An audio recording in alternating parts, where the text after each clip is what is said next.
Friends, St. Paul said, "Let that mind be in you, which was also in Christ Jesus."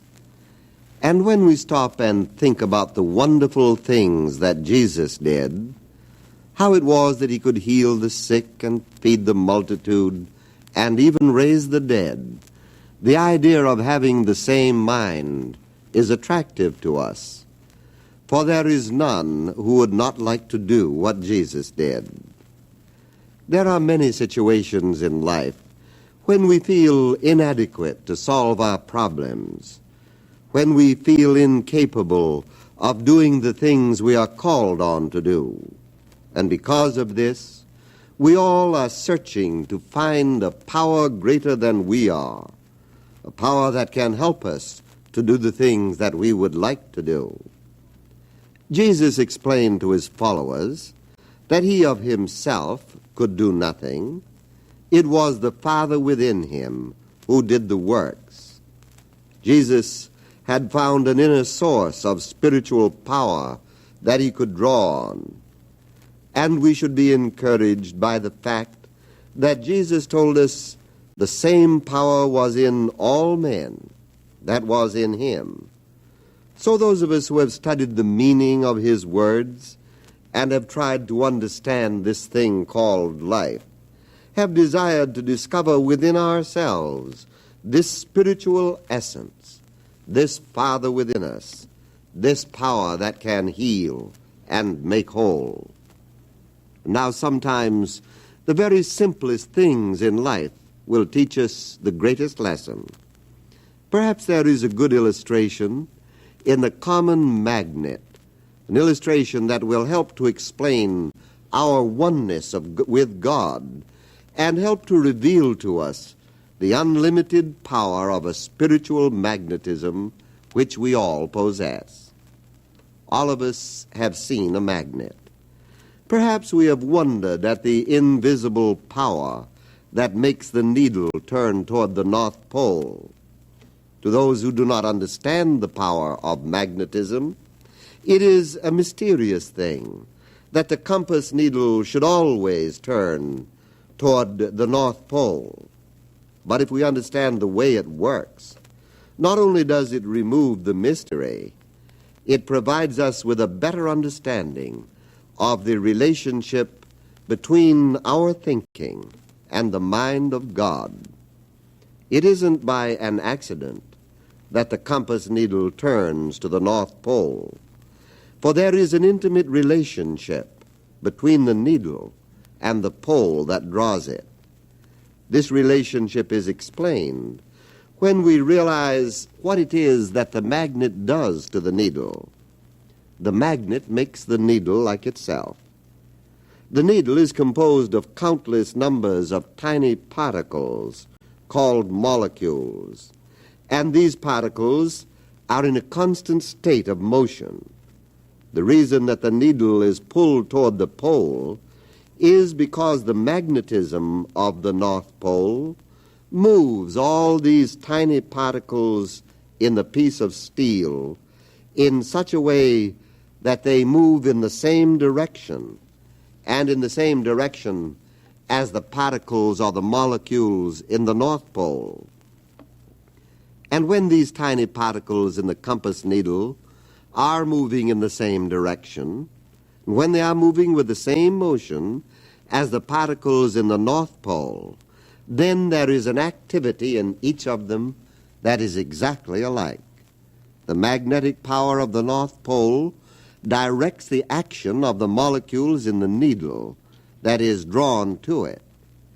It is just as if the magnetic power of the North Pole were flowing through the needle and directing its course.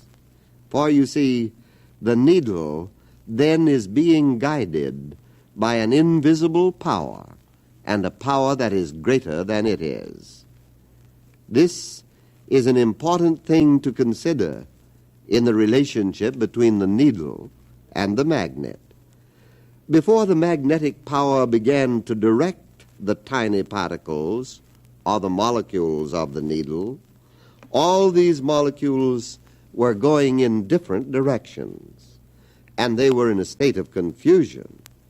They were active, all right, but their activity was not pointed in one given direction. Now, just as soon as the invisible power of the magnet begins to flow through the molecules of the needle, they are brought into harmony and into order, and they begin to move as though they were one with and a part of this invisible force. It is wonderful to realize that a magnetic force at the North Pole, thousands of miles away, can reach into the heart of a needle at such a great distance and bring all its inner parts into harmony and give it purpose and direction. Let's see how this illustration from nature would work to teach us a great spiritual lesson. Instead of thinking about the North Pole as a magnetic center that draws needles, let us think of the mind of God as a North Pole for each one of us. It is a magnetic force that draws everyone upward and onward. Just as we think of God as the universal magnet, let us think of ourselves as being the compass needles which can be guided by this divine intelligence when we permit it to magnetize us. Now let us remember that before the compass needle pointed to the North Pole, the molecules in it were in a state of confusion. Now isn't this pretty much like our own minds before they become magnetized by the mind of God? Our thoughts are like the molecules. They are in a state of confusion because each one is trying to go on its own, so to speak, as though it were detached from the central power. Our fears are pushing us one way, our desires are pulling us another way, until hope itself becomes frustrated with despair, and we don't know which way to move. But if we would just walk apart for a moment, just for a moment of prayer, and say, as Jesus did, Father, thy will be done, not mine, then the same thing would happen to us in an instant that happens to the needle when the magnetic power begins to make it right inside. And let's be comforted by this thought. The magnetic power of the North Pole did not judge the needle. It didn't ask it whether it had been good or bad, or whether or not it had made mistakes in the past, nor did it make it wait for a long period of trial or endurance. It simply made everything all right by its own presence, and it did this in an instant. Now, the magnetism of God is just like this. It doesn't test us, find out whether or not we are worthy of its presence, nor does it ever withhold itself until we have proved ourselves worthy, nor does it ask us whether or not we have been good or bad. It stands eternally ready and more certain than the North Pole to put things right in our lives and in our minds. And how simple and how right all this seems. And we are blessed even beyond the needle. We are blessed because we are conscious and we can reach out in faith and say, Father, here am I. The moment, the very instant we open our hearts and our minds to the magnetic power of God, then the nature of God flows through us and gives purpose and direction to our lives. And it dispels fear and fulfills our hope. It covers the shadow of defeat and uncertainty with light and joy and radiance. Now the needle that is drawn toward the magnetic pole loses nothing of its own being. Nothing is ever taken away from it. That is, nothing except its inner confusions, which are healed.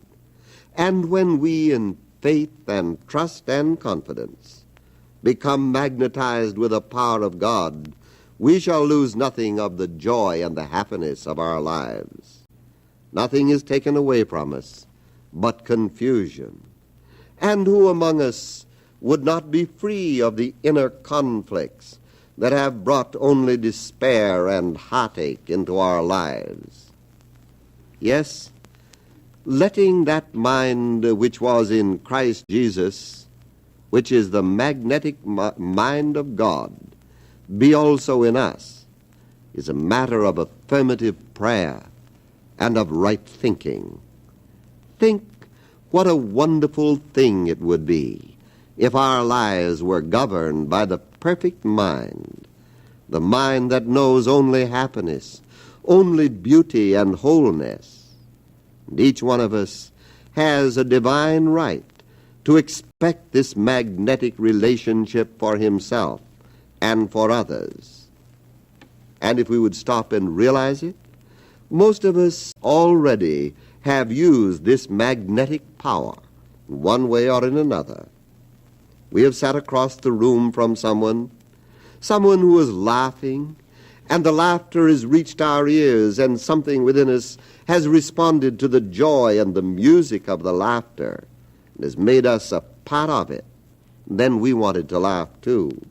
And the reason we wanted to laugh was that the magnetic power of the laughter flowed through us because we listened, and it touched our minds, and it became a part of us. We, in turn, can become magnets of joy and happiness. For you see, when we laugh, then the magnetism of our laughter readjusts the mental molecules of sadness in others, so that their minds also point to happiness. The same thing happens when we talk with someone who is peaceful and calm, when we come into his presence, perhaps in a state of confusion, but simply by being in his presence, we become magnetized by his serenity, and we begin to feel peaceful. And all about us, there are positive magnetic poles that can pull us in the direction of greater peace and more power and better health. Everywhere in life there is goodness and there is beauty. These are the magnets we would have order our lives, for these are all part of God. When we say, I and the Father are one, we become magnetized by the life of God. For as surely as the North Pole calls to the needle, so surely the Spirit calls to our minds, as though it were saying, permit me to enter. We all feel this call, and whether or not we know it, all of us are in search of something that can make us whole. And there seems to be something in us, something even in our most distressing moments, which knows that there is a power greater than we are, and it knows that we can turn to it. Let's see then just how this would work in practical experience.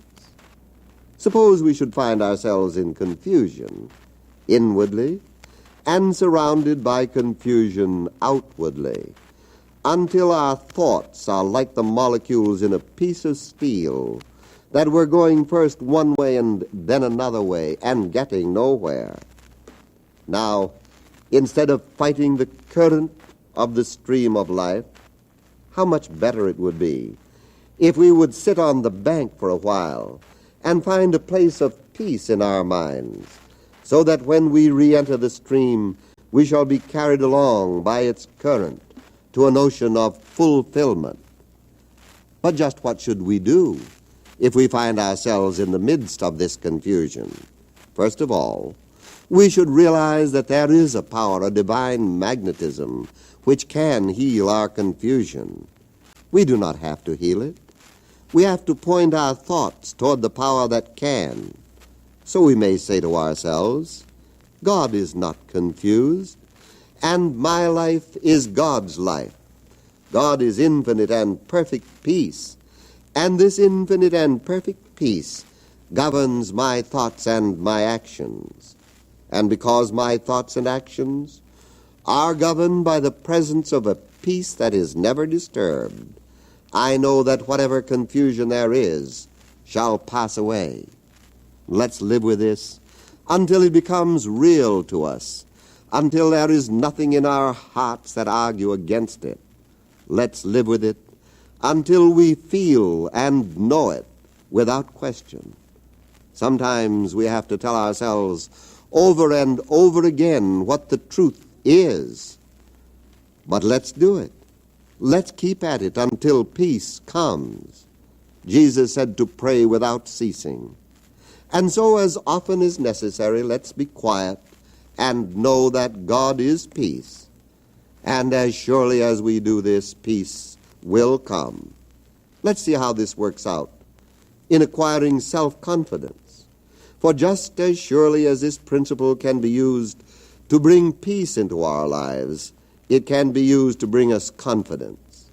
If we are lacking in confidence, it is because our thoughts have been demagnetized by our defeats and our failures. Now let's magnetize our thoughts with faith. We can do this by realizing that life is never uncertain of itself. The universe in which we live is certain. Every star and planet, every blade of grass, and every sunset reflects the certainty and the authority of life. We are drawn and governed by the same life and the same certainty. Now the following statements will help us to make this confidence real. Divine life sustains me. God's presence is the certainty of everything I do. Infinite intelligence directs me, and I dwell in the house of the Lord forever. When we do this, we shall obey the law of good, which at once will begin to serve us. Without laborious effort, the divine magnet moves silently into the stream of our lives, and we awaken to a new confidence, which gives us the faith and the courage to live a victorious life. We realize that God is the infinite magnet, and when through our thoughts and our faith we are drawn to God, then never again will we have to walk in the shadow of fear, but we shall be drawn by the infinite shepherd into the influence of that mind which knows no doubt, no fear, and no uncertainty, the all-conquering power of good.